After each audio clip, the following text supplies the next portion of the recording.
कन्या राशि वाले जातकों की बात करते हैं तो आपके लिए समय सामान्य अच्छा है, लेकिन एक बात का ध्यान आपको यह रखना है कि अगर आप नौकरी में जुड़े हैं तो नौकरी से थोड़ा बचने की ज़रूरत है, नौकरी में सावधान रहने की ज़रूरत है। अपने मित्रों का साथ सहकार तो आपको मिलेगा। पति पत्नी का संबंध भी अच्छा दिखाई देता है। शादी संबंध की अगर कोई बातें रुकी हुई थी वे बातें अभी चालू हो जाएंगी। पुराने प्रेम संबंधों में भी सफलता मिलती हुई नज़र आ रही है। माता का स्वास्थ्य जरूर सुंदर दिख रहा है, यानी माता को स्वास्थ्य की जो तकलीफ़ थी उसमें राहत मिल जाएगी। और आप अगर कोई नया कार्य करने जाएंगे तो उस कार्य को ज़रा सोच समझ के करिए, यह ज़रूरी है। सरकार की तरफ से आपको फ़ायदा होगा। नौकरी में प्रमोशन और छात्रों के लिए यह समय सुंदर और बेहतर दिखाई देता है। क्या करेंगे तो एक गरीब को भोजन कराकर दिन की शुरुआत करेंगे, आपके लिए दिन बेहतर और सुंदर रहेगा।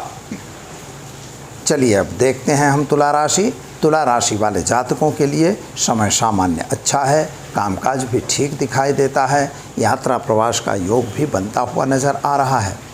पुराने संबंध फिर पुनः स्थापित होते हुए दिखाई देते हैं। पुराना फंसा हुआ पैसा भी आपका वापस आ रहा हो ऐसा दिखाई दे रहा है, यानी व्यवहार आपको अच्छा करना होगा। वहाँ कहीं बाता घूटी या खोटी गलत रीत से लड़ाई झगड़ा करने की आवश्यकता नहीं है। शायद आज ऐसा भी हो सकता है वाहन वगैरह चलाने से आपको सावधानी रखनी है। वाहन वगैरह चलाने से कोई प्रॉब्लम ना आ जाए, यह ध्यान जरूर रखना है। घर में कोई नए मेहमान के आगमन के भी संकेत दिखाई देते हैं। विद्यार्थियों को विदेश गमन वगैरह के कार्यों में आपको सफलता मिलती हुई नज़र आ रही है। और जल्दबाजी से लिया गया निर्णय हमेशा नुकसानदेह होगा, यह ध्यान जरूर रखना होगा। क्या करेंगे तो आज गाय को घास खिलाकर दिन की शुरुआत करें, अच्छा दिन रहेगा। चलिए अब हम देखते हैं वृश्चिक राशि। वृश्चिक राशि वाले जातकों के लिए समय सामान्य है और कामकाज भी अच्छा है, लेकिन आपके साथियों का साथ सहकार थोड़ा कम मिल रहा है। शायद है कि आपके साथ थोड़ा वाद विवाद भी हो सकता है, क्योंकि केतु महाराज आपकी राशि पर हैं। थोड़ी जिद्द से दूर रहने की भी ज़रूरत है। अगर आप अपनी जिद्द को नहीं छोड़ेंगे तो कहीं न कहीं आप नई मुसीबत को मोल ज़रूर लाएंगे। आपके पास अभी जो भी स्थिति है उस स्थिति से चलने की आदत आपको डालनी होगी। सोर्स ऑफ इनकम की बात करते हैं तो इनकम तो अच्छी दिखाई दे रही है और आपने जो प्लानिंग किया है वह भी ठीक है।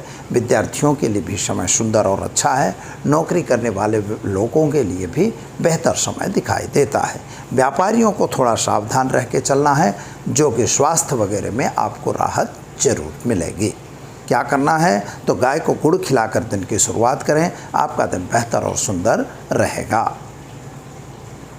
धन राशि वाले जातकों की बात करते हैं तो आपके लिए समय सामान्य है। कामकाज में भी अच्छाई दिखाई दे रही है। बड़े बड़े लोगों के साथ की मुलाकातें हो रही हैं, कुछ नए प्लानिंग बन रहे हैं। व्यापार में भी कुछ प्लानिंग बन रहा है, लेकिन किसी भी बात को आपको सोच समझ के काम करना होगा।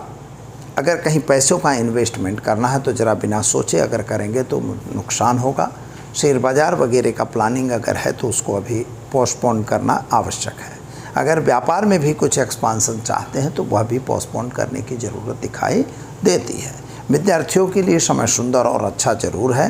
कामकाज भी अच्छा दिखाई देता है। व्यापारियों के लिए भी समय सामान्य है। पारिवारिक जो क्लेश चल रहा था उस क्लेश में आज राहत होगी। समझौते से कोई काम बनता है तो अवश्य आपको उसको करना चाहिए। क्या करना होगा तो आज गाय को चने की दाल, गुड़ और रोटी खिलाकर दिन की शुरुआत करेंगे, आपका दिन बेहतर रहेगा। मकर राशि वाले जातकों की बात करते हैं तो आपके लिए समय सामान्य है और यात्रा प्रवास का योग भी अच्छा दिखाई दे रहा है। कुछ नया काम आप जरूर करने जा रहे हैं, लेकिन उन कामों से आपको बचने की आवश्यकता है। आर्थिक तौर से यह समय बहुत अच्छा तो नहीं कहा जाएगा, लेकिन फिर भी सब कुछ धीरे धीरे चालू हो रहा है, यानी चल रहा है, ऐसा आपको अनुभव जरूर होगा। पति पत्नी के बीच का अंतर ठीक रहेगा। संतान के बीच थोड़ा मतमतांतर हो सकता है। संतान के कैरियर को लेकर आपको चिंता मन में रह सकती है।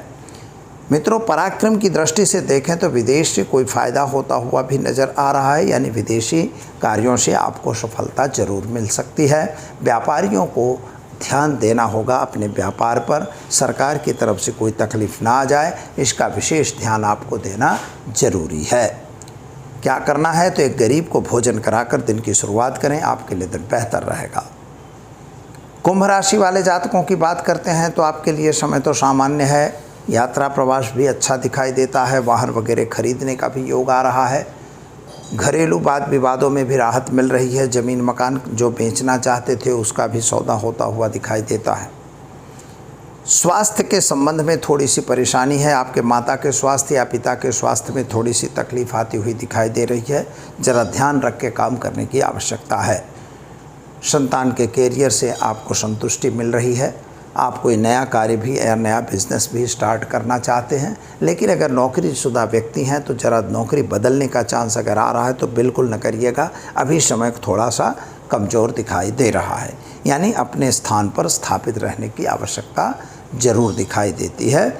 इसलिए आपको सावधान रहने की भी ज़रूरत है। कोई गलत काम से दूर रहना होगा। क्या करेंगे उपाय? तो उपाय के रूप में एक गरीब को भोजन कराकर दिन की शुरुआत करेंगे, आपका दिन बेहतर और सुंदर रहेगा। मीन राशि वाले जातकों की बात करते हैं तो आपके लिए समय तो सामान्य है। यात्रा प्रवास का भी समय सामान्य है। अगर कोई नया कार्य करना चाहते हैं तो वह कार्य अभी करने की ज़रूरत नहीं दिखाई देती। लोगों का साथ सहकार तो आपको मिलेगा, लेकिन आपसी तालमेल थोड़ा कम दिखाई दे रहा है। पति पत्नी का तालमेल कम है। पुराने प्रेम संबंधों में तकलीफ हो रही है और घरेलू वाद विवाद बढ़ता हुआ नज़र आ रहा है। घरेलू वाद विवाद न बढ़े, इसका ध्यान आपको ज़रूर रखना होगा। मित्रों, आर्थिक रूप से समय बहुत अच्छा नहीं दिखाई देता है, यानी उस पर आपको सावधानी रखने की आवश्यकता अवश्य दिखाई दे रही है। कुछ लोगों के साथ जो आपका तालमेल बिगड़ा था वह अभी भी बिगड़ा हो ऐसा दिखाई दे रहा है। समझौता करवा के काम करने की ज़रूरत है। क्या करेंगे? तो पीपल के वृक्ष में जल डालकर दिन की शुरुआत करें, आपका दिन बेहतर और सुंदर रहेगा। तो मित्रों, यह तो 12 राशियों की बात किया हमने, और अब हम देखने जाएंगे आज की टिप विशेष। अगर हमने कोई मन में ऐसा कोई प्लानिंग बना लिया है कि हमारा कार्य बनना चाहिए और फिर भी अगर मन की इच्छा पूर्ण नहीं होती तो क्या करेंगे? मन में जो हमारे विचार आ रहे हैं, विचारों को परिपूर्ण होना चाहिए, अथवा जो हमने प्लानिंग किया है हमारे प्लानिंग परिपूर्ण होने चाहिए, पूर्ण होने चाहिए। तो इसके लिए एक बहुत अच्छा ज्योतिषीय उपाय है। सबसे पहले तो बात यह है कि मित्रों, बड़ी बड़ी बातें हम ज़रूर करते हैं और बड़े प्लान करते रहते हैं। हमारे कुछ बुज़ुर्ग जो हैं, जो हमारे बड़े बड़े अधिकारी हैं, कुछ लोगों ने ऐसा भी प्लान बनाया है कि सोच बड़ी रखो। सही बात है, सोच बड़ी रखनी चाहिए, लेकिन सोच बड़ी रखने से क्या? सोच के लिए आपको कार्य करना होगा। कार्य अगर नहीं करोगे तो सोच का कोई मीनिंग ही नहीं है। हम सोच बहुत रखते हैं कि हम प्लेन में रोज़ सुबह उड़ते रहें, लेकिन हमारे पास प्लान होने के लिए हमें उतना कार्य तो करना ही होगा। जब हम करेंगे तब ना आगे बढ़ेंगे। इसलिए कार्य और साधन, उसका जो मतलब पूर्ण होना, दोनों में अंतर है। तो हमें कार्य पूर्ण करने के लिए मेहनत करनी जरूरी है। और यह मेहनत, हम कुछ लोगों को हमने देखा है कि वो मेहनत खूब करते हैं। ऐसा नहीं है कि मेहनत नहीं करते, खूब मेहनत करते हैं, सुबह से शाम तक मजदूरी करते हैं, लेकिन फिर भी लाभ नहीं मिलता। आप भी देखते हो कि एक बिल्डिंग बनाने वाला जो कॉन्ट्रैक्टर है, वह वास्तविक रूप से बिल्डर है तो क्या है? केवल वह मैनेजमेंट करता है, पैसा बनाता है। मज़दूर लोग मज़दूरी करते हैं, पूरी बिल्डिंग बनाने का काम कोई भी बिल्डर नहीं करता, झूठ बात है, मज़दूर लोग करते हैं। सेंटिंग करने वाला सेंटिंग कर देता है, प्लम्बिंग वाला प्लम्बिंग कर देता है, लाइट वाला लाइट बना देता है, फर्नीचर वाला फर्नीचर कर देता है। इसके बाद उसमें जो बिल्डर है वह करोड़ों कमाता है। अब इसको हम देख के ऐसा मन में आता है कि यार वो इतना कमाया, हम क्यों रह गए? हम इसलिए रह गए मित्रों, एक भागवत में श्लोक है कि भाग्यम फलत सर्वदा न विद्यान च पौरुषम। भाग्य ही फलवान होता है, विद्या और पौरुष नहीं। लेकिन इसका अर्थ ये नहीं है कि हम पौरुष न करें और भाग्य को आगे न ले जाएं। यानी हमें भाग्य के साथ भी चलना है और अपनी मेहनत तो करना ही है। अगर हम मेहनत करते रहेंगे तो अवश्य हम अपने पौरुष को आगे बढ़ाएंगे और हम आगे जा सकते हैं। इसके लिए हमें एक अच्छे प्लानिंग से चलना है। एकदम दौड़ के कूद के हम अंतिम सीढ़ी पे नहीं चढ़ सकते। हमको एक सीढ़ी पे, एक पायदान से दूसरे पायदान पर जब जाएंगे तो हम अवश्य वहाँ तक पहुँचेंगे। अब इसमें हमारे धर्मशास्त्र ने जो एक उपाय बताया है वह उपाय अवश्य करना चाहिए। तो मित्रों, सबसे सरल उपाय यह है कि जो यह सरल भी है, अच्छा भी है और कोई इसमें झंझट नहीं है, जो हर व्यक्ति कर सकता है।